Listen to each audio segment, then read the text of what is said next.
Hello. I just popped in because it's Friday. Happy Friday, and I didn't get to share all of the library stories I wanted to last week, so I've got two more for you this week. We're going to start with Otto the Book Bear. Otto was a book bear. He lived in a book on a shelf in a house, and he was at his happiest when children read his book. But Otto also had a special secret. When no one was looking, he came to life. Otto loved to explore the house and to read his favorite stories and practice his writing. But one day, something terrible happened, and Otto was left behind. Otto didn't like being all alone, so he made a plan, packed a bag, and set off on a new adventure. But the world outside made Otto feel very small. Nobody seemed to notice him. Otto began to search the city, hoping to find a new place to live, but nowhere he went felt like home. It was too busy, too wet, too cold, and too smoky. Too high, too windy, and too unwelcoming. Otto didn't like living in the city, and he missed his warm book. He was starting to feel downhearted, but he decided to pick up his bag and keep on walking. And just when he thought he couldn't walk any further, when he felt cold and tired, Otto saw a place full of light and hope. He went inside and found rows and rows of books. Otto began to climb, and there at the end of his shelf he saw something. Could it be? It was another book bear. The other bear shook Otto's paw and said, "I'm Ernest, how do you do?" Otto's new friend showed him around the library, and he discovered it was full of book creatures just like him. Together with Ernest, he could once again read his favorite stories, practice his writing, and try out all kinds of exciting things. And the best was, now Otto had lots of readers, and that made him the happiest book bear of all. The end. That was Otto the Book Bear. Our other library story is also about a bear. This is a library book for Bear.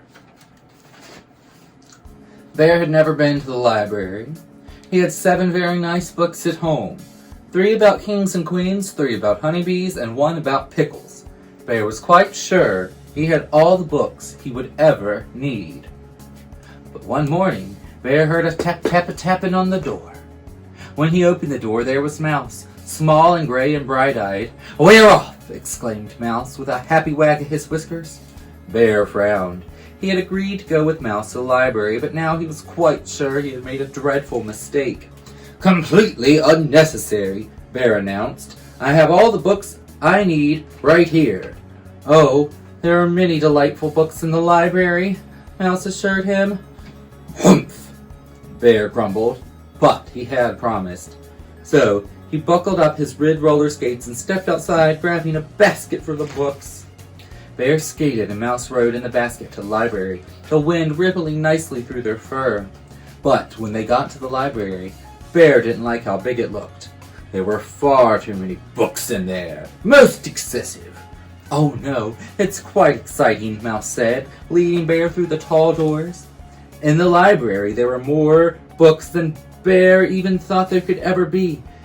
He quickly found a corner to tuck away in, but even there were lots of books. "Humph! Terribly extravagant." Bear's voice was a little loud. "I shall find you the perfect one," Mouse said in his little library voice. "One about pickles," Bear commanded. After all, he only had 1 of those. But Mouse had whisked away. Mouse came back with a thick green book. Bear opened it. "Rocket ships? Ridiculous! A good book is about pickles. That's all I require." "Remember, quiet in the library," murmured Mouse as he scurried off. He soon returned with a tall yellow book. "I'm not interested in wooden canoes." Bear's voice was even louder. "Quiet voices in the library." "My voice was always quiet. I'll find my own book, and I'll assure you that pickles are quite interesting." Mouse didn't look so sure, but Bear quickly spotted a blue book with a pickle on the spine, and Mouse sprang up on the shelf to get it for him. Inside were pictures of pickles. Pickles with little furry wings that were dancing with petunias. "No dancing pickles!" Bear roared. "Shh!" said a voice. Bear peeked around a bookshelf. There sat a librarian with a cluster of youngsters gathered around her. The librarian smiled, but a mother squished an angry finger against her lips, and an old raccoon said sternly, "Quiet in the library!" Bear turned back with a huffy sniff. "I know when I'm not wanted. I want to go home." "Well, surely at least one book," Mouse began. But Bear cut him off. "I have all the books I need." He looked quite certain. "Well, then we're off," said Mouse, but his whiskers did not wag this time. Bear stood stock still. He was listening carefully to a voice on the other side of the bookshelf. "So, the very brave bear began to inch his way towards the treasure chest," the voice was saying. "I'm ready," began Mouse. "Shh!" exclaimed Bear. "It's just getting to the good part." "But you said—" "Quiet voices in the library!" Bear bellowed. This time the librarian got up, looked around the bookshelf at Bear. Bear stood very still and quiet, as if he had been very still and quiet all along. "Would you like to join our story time?" the librarian asked. Bear glanced at Mouse. "We'd love to have you," said the librarian. Bear and Mouse scooted around the shelf and found 2 empty chairs. The librarian began to read again. Bear lifted the lid to the treasure chest, and inside... The librarian paused. Mouse and Bear straightened up. "Inside," she said, "was a mound of pickle slices, and each shining slice was made of diamonds and gold, and everyone shouted hooray for the very brave bear." And then she said, "The end." Bear stared dreamily into space for a moment. Then he looked over at Mouse and announced, "As I said, pickles are most interesting." "Indeed," said Mouse. Later, Mouse rode in the basket with 7 new books. There were 2 about wooden canoes, 2 about rocket ships, 2 about teapots, and one called The Very Brave Bear and the Treasure of Pickle Island, which Bear read to Mouse that very same day. Well, that's the end of our library stories. I'm going to think of something really fun for us to do next week. And until we can be together again, happy Friday!